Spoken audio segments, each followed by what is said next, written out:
ایک رستے پہ مجھ کو چلا اے خدا، اپنی محبوب بندی بنا ہے۔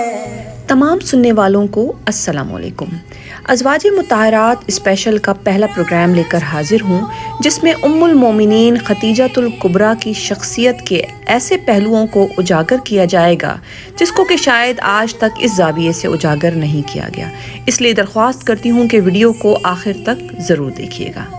سامعین اکرام، پروگریسو، لبرل، ماڈرن یا اس کے برعکس مذہبی ہونے کا تعلق انسان کے حلیے سے نہیں بلکہ اس کی فکری استطاعت سے ہوتا ہے۔ یعنی محض دینی وضع قطع رکھنے والے وہ افراد جو کہ نہ تو حقیقی معنوں میں دین کی سمجھ بوجھ رکھتے ہیں اور نہ ہی اپنے روزمرہ معاملات کو دینی اصولوں پر پرکھتے ہیں، انہیں مذہبی کہنا کسی طور بھی درست نہیں۔ اسی طرح پروگریسو اور ماڈرن ہونے کا دعویٰ کرنے والے افراد کی سوچ اور نظریات اگر تعمیری اور مثبت سمت میں نہ ہوں تو وہ پروگریسو کہلانے کے حقدار نہیں۔ اور تیسری بات کہ جب انسان ایک ہی وقت میں پروگریسو اور مذہبی بھی ہو تو ایک بہترین شخصیاتی امتزاج وجود میں آتا ہے، جیسا کہ ہماری آج کی شخصیت ام المومنین حضرت خدیجۃ الکبریٰ۔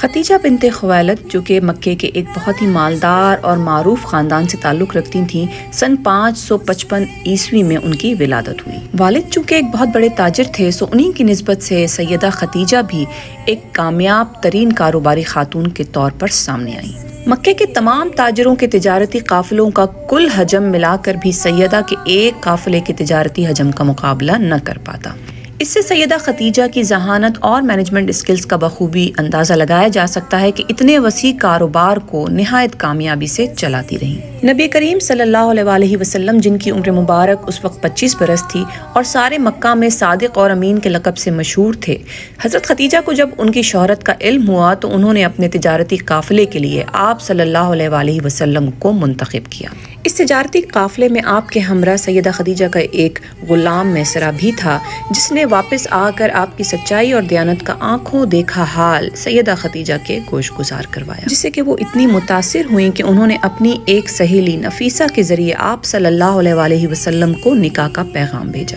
اور آپ صلی اللہ علیہ وسلم نے اپنے بزرگوں سے مشورے کے بعد اس پیغام کو قبول فرمایا، اور یوں سیدہ خدیجہ کو نبی آخر الزماں کی پہلی زوجہ ہونے کی سعادت نصیب ہوئی۔ 25 سالوں پر محیط اس مبارک ازدواجی زندگی میں 4 بیٹیوں اور 2 بیٹوں کی ولادت ہوئی، جبکہ بیٹے کم سنی میں ہی خالق حقیقی سے جا ملے۔ ان کے علاوہ علی ابن ابی طالب اور زید بن حارثہ کی پرورش بھی نبی کے گھرانے میں سیدہ خدیجہ کے زیر سایہ ہوئی۔ جب آپ صلی اللہ علیہ وسلم کی عمر مبارک 40 برس ہوئی اور آپ پر پہلی بار وحی کا نزول ہوا تو اس انوکھے واقعے سے آپ کا دل کانپنے لگا، جس کی تفصیل صحیح بخاری حدیث نمبر 3 میں موجود ہے۔ اسلام 360 کے ذریعے اس کو پڑھا جا سکتا ہے۔ آپ نے وحی کے نزول کا تمام واقعہ جب سیدہ خدیجہ کو بتایا تو انہوں نے ایک سچے اور حقیقی خیر خواہ ہونے کا ثبوت دیتے ہوئے آپ کی باتوں پر مکمل اعتماد کیا اور نہایت خوبصورت الفاظ میں آپ کی ڈھارس بندھائی۔ انہوں نے کہا، اللہ کی قسم آپ کو اللہ کبھی رسوا نہیں کرے گا، آپ تو اخلاق فاضلہ کے مالک ہیں، آپ تو کنبہ پرور ہیں، بے کسوں کا بوجھ اپنے سر پر رکھ لیتے ہیں، مفلسوں کے لیے آپ کماتے ہیں، مہمان نوازی میں آپ بے مثال ہیں، اور مشکل وقت میں آپ امر حق کا ساتھ دیتے ہیں۔ ایسے اوصاف حسنہ والے انسان کو اللہ رسوا نہیں کر سکتا۔ نبوت کے اعلان کے بعد جب سارا عرب آپ صلی اللہ علیہ وسلم کا دشمن بن گیا تو ایسے میں سیدہ خدیجہ ایک حقیقی ساتھی کے طور پر نہ صرف شانہ بشانہ آپ کے اس روحانی مشن کی حمایت کرتی رہیں بلکہ آپ کی نبوت پر ایمان لا کر پہلی مسلمان ہونے کی سعادت بھی انہی کے حصے میں آئی۔ صحیح بخاری حدیث نمبر 3815 میں حضرت علی سے روایت ہے کہ آپ صلی اللہ علیہ وسلم نے فرمایا کہ اپنے زمانے میں مریم علیہ السلام سب سے افضل خاتون تھیں اور اس امت میں خدیجہ سب سے افضل ہیں۔ صحیح بخاری حدیث نمبر 3820 میں حضرت جبرائیل علیہ السلام آپ صلی اللہ علیہ وسلم کے پاس تشریف لاتے ہیں اور فرماتے ہیں، یا رسول اللہ، خدیجہ آپ کے لیے برتن میں کچھ کھانے کا سامان لا رہی ہیں، جب وہ یہاں آئیں تو انہیں اپنے رب کا سلام پہنچا دیجیے گا اور میرا سلام بھی، اور انہیں جنت میں ایک موتیوں کے محل کی بشارت دیجیے گا جہاں نہ شور و ہنگامہ ہوگا اور نہ تکلیف و تھکن ہوگی۔ اور بالآخر 619 عیسوی میں یہ عظیم ترین خاتون 65 برس کی عمر میں اپنے خالق حقیقی سے جا ملی۔ آپ صلی اللہ علیہ وآلہ وسلم کی سیدہ خدیجہ سے محبت کا یہ عالم تھا کہ 25 سالوں کے دوران آپ نے کوئی اور نکاح نہیں فرمایا، اور ان کی وفات کے سال کو عام الحزن یعنی غم کا سال قرار دیا گیا۔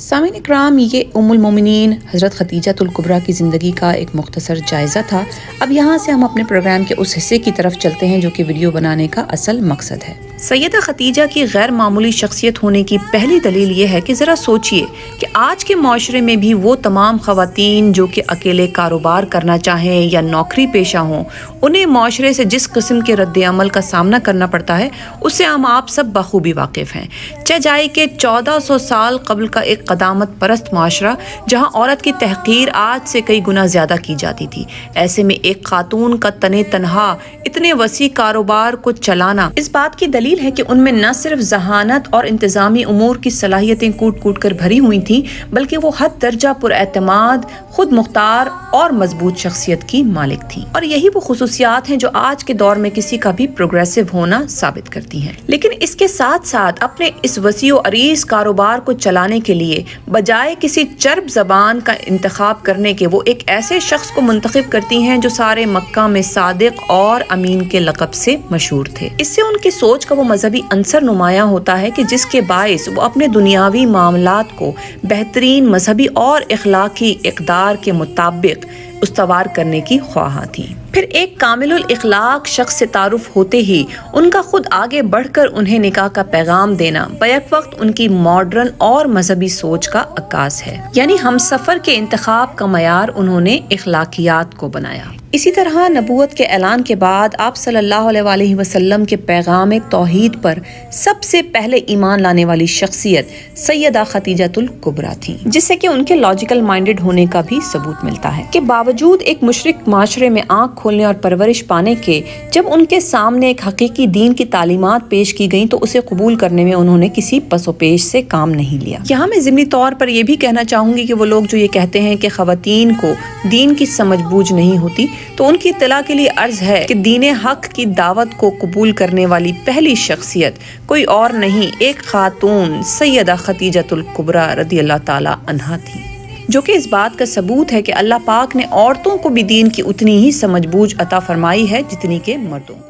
ان تمام غیر معمولی خوبیوں کے باوجود سیدہ خدیجہ کی شخصیت میں کسی قسم کی کوئی ہٹ دھرمی، غرور و تکبر یا خود پسندی کا عنصر دکھائی نہیں دیتا، اور وہ ایک جانثار بیوی، عظیم ماں اور انسانوں سے نرمی کا رویہ رکھتے ہوئے اپنے تمام رشتوں کو پورے اخلاص اور ایمانداری سے نبھاتی ہوئی دکھائی دیتی ہیں، جو کہ ان کی ایک عاجز اور متوازن شخصیت ہونے کی دلیل ہے۔ سامعین کرام، اس بات پر تمام مکاتب فکر کا اجماع ہے کہ انبیاء کرام پیدائشی طور پہ اللہ کے منتخب بندے ہوتے ہیں، اور نبوت کے اعلان سے پہلے بھی ان سے کوئی ایسا عمل سرزد نہیں ہوتا جو کہ اللہ کے دین کے بنیادی اصولوں کے خلاف ہو۔ اس لیے آپ صلی اللہ علیہ وآلہ وسلم کا سیدہ خدیجہ جیسی خوبیوں والی شخصیت کو اپنے ہم سفر کے طور پر منتخب کرنا اس بات کا واضح ثبوت ہے کہ اسلام عورت کی فہم و فراست کو اس کی باقی تمام خوبیوں پر فوقیت دیتا ہے۔ یہ تو آج کا نام نہاد ماڈرن معاشرہ ہے جہاں بڑی عمر کی عورت سے نکاح کو مزاح کا نشانہ بنایا جاتا ہے، جبکہ اسلام نے تو 1400 سال قبل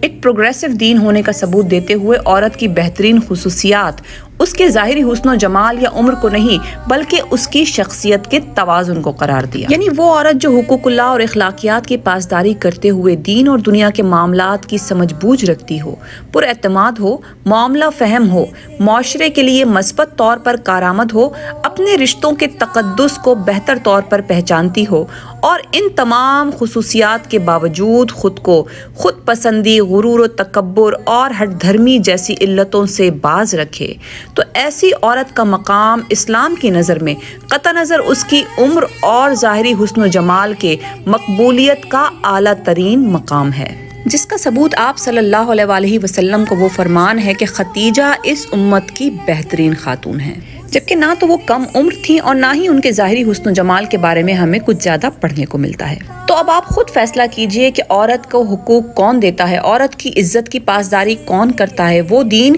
جو اس میں بہترین شخصی خصوصیات اور اخلاقیات کو اجاگر کر کے اسے معاشرے کا ایک مثبت فرد بنانا چاہتا ہے، یا وہ معاشرہ جو عورت کو محض نمائشی اور دل بہلانے کی چیز سمجھتا ہے۔ آخر میں آپ سب کے لیے ایک سوال چھوڑے جا رہی ہوں کہ آج کے ماڈرن معاشرے میں اسلام کو قدامت پرست قرار دینے والی فیمنزم کی علمبردار کسی خاتون کے جواں سال بیٹے کو اگر اس سے 15 سال بڑی عمر کی عورت جو کہ پہلے 2 بار بیوہ بھی ہو چکی ہو نکاح کا پیغام بھیجے، تو آپ کا کیا خیال ہے کہ کم از کم اسلام جتنی ماڈرنزم کا مظاہرہ کرتے ہوئے اپنے بیٹے کے اس نکاح کو بخوشی قبول کریں گی، یا پھر فیمنزم اور ماڈرنزم کا خول کہیں دور پڑا ہوا دکھائی دے گا اور پیچھے سے وہی قدامت پرست سوچ اود کر آ جائے گی جس کا الزام وہ غلط طریقے سے اسلام پر لگاتی ہیں؟ اگلے پروگرام میں سلسلے کو یہیں سے جوڑیں گے اور ایک مثبت کردار اور متوازن شخصیت کی عورت سے کیا مراد ہے اس پر مزید گفتگو کریں گے۔ آپ سب سے بھی درخواست ہے کہ کمنٹس میں اپنی رائے کا اظہار اس بارے ضرور کیجیے۔